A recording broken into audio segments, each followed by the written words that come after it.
Hey guys, কেমন আছো তোমরা সবাই? আমি তো আজকে বিশাল মজায় রয়েছি। কেন? দেখো আমার হাতে আজকে কি আছে। বিশাল বড় বড় ইলিশ মাছ। ইলিশ মাছ আর চিংড়ি মাছ হচ্ছে আমার সব থেকে প্রিয়।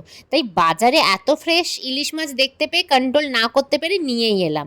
আমার তো মনে হয় জঙ্গলের রাজা যেমন সিংহ, ইলিশ মাছ আর চিংড়ি মাছ হচ্ছে মাছের জগতের রাজা রানী।